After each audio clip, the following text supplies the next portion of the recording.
Bom, minha família sempre foi muito católica e desde pequenininho sempre me levaram para as missas e tal. Participei da infância missionária quando era pequeno e com 10 anos eu fiz a primeira comunhão. Fiz o catecismo, fiz a primeira comunhão e aí segui sendo coroinha e passei um bom tempo também no grupo dos coroinhas da paróquia também. E aos 14 anos eu fiz a crisma. Depois da crisma eu entrei na pastoral da catequese. E aí eu por 2 anos fui catequista. Foi uma experiência também incrível. Fui catequista também com minha irmã, ela era catequista junto. E aí em 2014 eu conheci a comunidade católica Via Espírito Santo. E então foi quando eu comecei a minha vida religiosa mais profunda, né? Foi quando eu comecei a frequentar a comunidade, viver essa vida de comunidade e tal. E aí aprendi muita coisa, vivi muita coisa assim incrível. E recente eu entrei no grupo Renovação Jovem, da Articulação da Juventude Salesiana, e hoje eu sou vice-coordenador do grupo. Então eu tenho assim uma leve bagagem, digamos assim. Como diz uma amiga minha, uma bagagem. Quando eu era pequeno eu estudava na rede particular, né, na rede privada. E aí aos 11 anos mais ou menos eu passei para a rede pública. E no primeiro ano da rede pública, eu fazia o 5º ano, eram amigos novos, né, eram coleguinhas novos, tudo novo.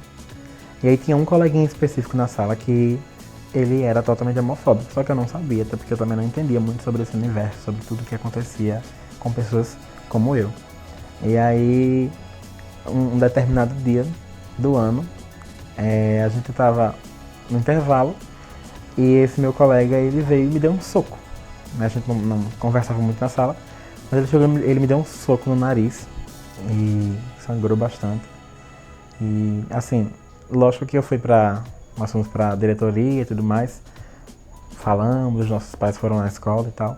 Só que a escola ela não tomou, assim, as devidas providências, digamos assim, porque eu acho que eles não quiseram se posicionar, então também naquele tempo, não faz muito tempo, mas faz um tempo. Naquele tempo as pessoas tinham mais medo de se posicionar a respeito disso. Então, é isso. Olha, eu, particularmente, eu não lido com ele, digamos assim, né? Propriamente dito, eu não lido com ele, porque eu não ligo pra ele, sabe? Existiu esse tempo em que eu ligava e que aquilo me machucava muito, óbvio, né? Nem todos os dias são dias perfeitos pra nós, nos dias que nós não estamos tão bem assim, nos afeta, mas geralmente eu não ligo muito, então isso não tem tanto peso sobre mim, né? Eu não sei sobre as outras pessoas, mas é meio que o escudo da gente é não se importar. Porque se a gente se importar com tudo que vão falar a nosso respeito, com certeza a gente vai surtar.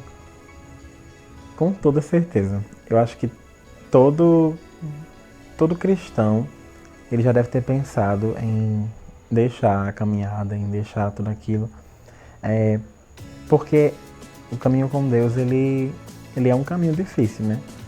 E nós somos cristãos, nós vivemos aquilo, nós esperamos viver aquilo que Cristo viveu, né? Nós seguimos os passos dele. Então, uma hora ou outra a gente passa pela cruz, a gente passa por aquilo, pelo sofrimento, pela dor que Jesus passou. Lógico que não na mesma realidade, mas a gente passa por aquilo que Jesus passou, as dores, os julgamentos, os apontar. E acredito que se não todo mundo, boa parte das pessoas elas devem ter pensado isso. E eu, sem sombra de dúvidas, pensei várias vezes. O próprio Cristo. O próprio Cristo é o motivo. Porque se nós não entrarmos na igreja, se nós não entrarmos na caminhada, na pastoral, no grupo, no movimento, qualquer que seja, se nós não entrarmos com a consciência, eu penso assim, se nós não entrarmos com a consciência e com um olhar reto em Deus, a gente não vai dar muitos passos, sabe? Se a gente não viver aquilo que Deus ele tá propondo ali, Se a gente não pregar o bem, se a gente não viver o amor, a gente não vai viver nada, a gente não vai aproveitar as maravilhas que Deus dá. Porque, como eu falei, o caminho com Deus ele é um caminho árduo, sim, mas ele não é feito só de espinhos, ele tem as suas flores, sim. Então, com certeza, Jesus Cristo, ele é a minha maior motivação. Porque o cara é incrível, ele é incrível. Não Jesus, o Deus, né? Mas o Jesus homem, Jesus, o cara que ele foi top. Eu não cometi nenhum crime, certeza, é um chega de preconceito. É uma mistura de tudo, mas além de tudo é um chega de preconceito.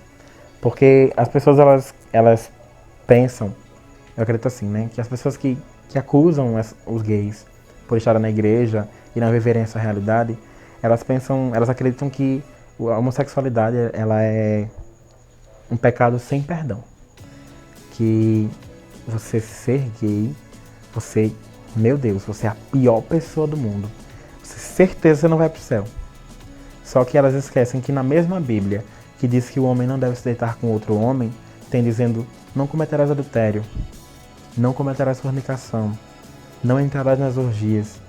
Então é como se nós quiséssemos ver apenas, assim, ler a palavra e entender apenas aquilo que a gente quer entender, sabe? Ver apenas aquilo que a gente quer enxergar. E eu acho, sim, que as pessoas elas precisam aprender a respeitar. Detalhe, um parêntese, eu não quero de maneira nenhuma que as pessoas, por exemplo, aceitem o casamento gay. Eu, Paulinho, eu não acredito nisso, porque eu sei que o homem foi feito para a mulher. Mas eu não fui um rascunho de Deus que não deu certo, sabe? Eu não fui, como é que eu posso dizer, um plano de Deus que deu errado. Não, eu fui um plano de Deus que deu certo. Eu fui um plano de Deus muito amado, eu fui um plano de Deus desejado e sonhado por Ele, sabe? Eu acredito sim que as pessoas elas pensam que nós somos monstros, sabe? Que o nosso pecado ele não tem perdão, o nosso pecado ele tem perdão, sim. Deus ele é infinita misericórdia, então nós não podemos expulsar as pessoas.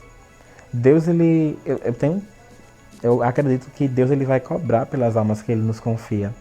Então, essas pessoas que nós afastamos, que nós mandamos embora da nossa igreja, da nossa casa, né, a casa que Deus nos deu, Deus vai cobrar pela alma daquelas pessoas.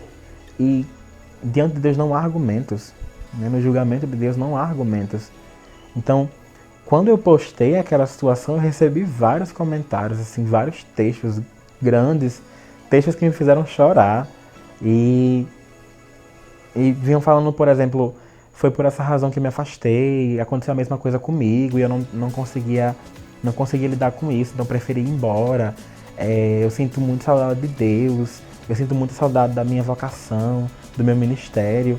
E aí você é um impossibilitador da graça de Deus na vida de outra pessoa. Porque é como se você arrancasse a oportunidade daquela pessoa se salvar por erros que não são dela, sabe? Eu penso que o preconceito, ele não que a homossexualidade, ela não é uma doença. A doença é o preconceito. Eu estar sendo feliz, eu estar amando, eu estar fazendo aquilo que Deus prega, que é o amor, eu não estou cometendo nenhum crime, como eu falei. Então, eu penso muito nisso. Eu sei aquilo que Deus diz que é certo, aquilo que Deus diz que é errado. Eu sempre fui muito educado, religiosamente falando. Eu sempre me permiti muito viver aquilo que Deus pedia. Eu já lutei muito por ser, sempre ter sido da igreja. Eu já lutei muito contra essa realidade que eu vivo hoje, sabe? Eu sempre neguei, relutei contra isso, mas este é quem eu sou, sabe? Eu sou assim. Eu acredito que Deus me fez assim. Deus ele não me fez hétero, Deus ele me fez assim. Porque o pecado ele não está em eu ser gay. O pecado ele está em cometer atitudes homossexuais. Estes são os pecados, sabe? E aí se estende pelas listas, né? Só que Eu estar sendo feliz não é um erro. Eu não estou infringindo nenhuma lei. Eu não estou machucando, eu não estou matando ninguém. Mas quando você pega os seus pensamentos conservadores, quando você pega uma situação que você não está confortável e pega a Bíblia para usar como base, pega os ensinamentos da igreja para usar como base e justificar um preconceito, isso está errado. Porque você está machucando as pessoas e não foi isso que Jesus veio fazer. Jesus ele veio ensinar a amar. Jesus lá ele disse com seus apóstolos, ele disse assim: eis que eu vos dou um novo mandamento. Amai-vos uns aos outros como eu vos amei. Então, é muito importante que a gente esteja próximo das pessoas. Então, se você não concorda com a realidade de vida de outra pessoa, acho que eu sugiro você a chegar nessa pessoa e tentar entender a realidade de vida daquela pessoa. Você perguntar o que é que acontece com ela, por que aquela pessoa escolheu viver o que está vivendo. E se você realmente quer fazer uma mudança na vida do outro, né, eu sugiro que você, entendendo essa pessoa, vá mostrando os melhores caminhos.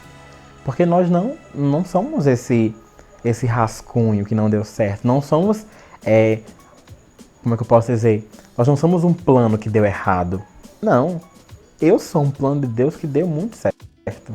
Eu fui sonhado. Eu fui planejado por Deus, sabe? E se eu vim dessa maneira, eu acredito que tudo que Deus faz tem um propósito, sabe? Então, eu ter vindo dessa maneira, existe uma razão pela qual eu sou assim. E eu sugiro a vocês que vocês procurem entender, sabe? Sempre, eu acho que o ser cristão é o estar disposto para o outro. É o amar o próximo. É viver com o outro, para o outro, pelo outro. Porque se não existisse razão, né? Assim, se não fosse necessário você estar ali vivendo pelo outro, Deus tinha feito só você. Deus tinha feito só a mim. Tá entendendo? Então, é importante que você tente entender a realidade da outra pessoa. Nós não sabemos aquilo que... Nós só sabemos aquilo que nós enxergamos. Nunca se sabe. Você nunca vai entender a realidade que outra pessoa carrega dentro de si, por exemplo, quando ela vai se deitar. Isso só quem sabe é ela e Deus. Então, o condenar, com certeza, não é a melhor saída. Jesus, o próprio Jesus, ele disse: ninguém te condenou, nem mesmo eu condeno a ti. Então, e ele fala mais, né? Vai e não tornes a pecar. Com tudo isso que eu falei, eu não quero que você, né, as pessoas, elas entendam de uma maneira errada. Não, que vocês não entendam que eu estou querendo fazer vocês engolirem a realidade de vida que eu escolhi para mim. Não é isso. Não é isso. Eu sei aquilo que Deus pede, eu sei aquilo que Deus ama e aquilo que Deus abomina. E eu sei que dos meus erros eu sou responsável e eu vou pagar por eles, né? Só que não peguem a igreja, porque eu acho que a igreja ela é perfeita. A igreja é a instituição, o plano que Deus deixou na terra. Para mim, a igreja ela é perfeita. Então não tomem os ensinamentos da igreja como base de preconceito. Não tomem as passagens bíblicas que nós queremos escolher, tipo assim, eu quero essa passagem bíblica para apontar o erro do meu irmão. Não. Se você quer falar pro seu irmão algo que não tá agradando você, pegue uma passagem de conforto, pegue uma passagem de sabedoria e indique para essa pessoa ler. E não pegue a passagem, tire as suas conclusões e vá jogar regras na vida de outra pessoa, sabe? Essas pessoas, elas não merecem isso. Nós não merecemos isso. E é importante que a gente pare de expulsar. Parem de nos expulsar da igreja. Nós somos tão merecedores do corpo de Cristo quanto qualquer outro ser humano. Eu mereço entrar na fila da comunhão como qualquer um de vocês. Não só mereço, como vou. Eu vou receber o corpo de Cristo porque Deus disse: você é digno de mim. Então, é importante que a gente tenha esse pensamento, que a gente não pode expulsar as pessoas, e sim acolhê-las. Acolhê-las. O nosso Santo Padre, Papa Francisco, Ele tá pregando e fazendo exatamente isso. Ele está causando divisões na nossa própria igreja entre ser e não ser.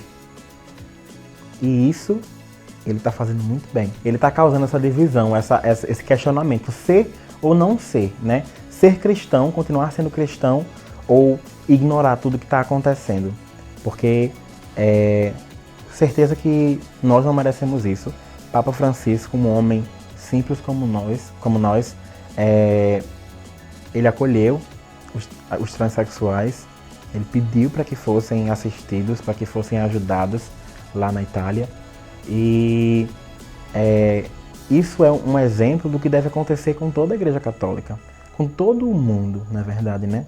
A solidariedade, a empatia, a capacidade de eu me colocar no lugar de outra pessoa, porque nós não sabemos as lutas que aquela pessoa travou, que aquela pessoa trava todos os dias, sabe? Então, a palavra que eu deixo hoje para vocês, cara, de verdade, é acolher, né? Porque o acolhimento, ele é uma mistura de amor, de carinho, sabe? De empatia. Quando você acolhe outra pessoa, você não quer saber. Como o filho pródigo, a passagem do filho pródigo. O pai, ele não quis saber o que é que tinha acontecido com o filho lá fora. Ele simplesmente acolheu. Então, é isso. É você olhar para a realidade da vida de uma pessoa, saber que ela tem erros, saber que ela tem defeitos, saber que ela não é perfeita e acolher, simplesmente acolher, amar, sabe? Então, é só o que eu deixo para vocês hoje.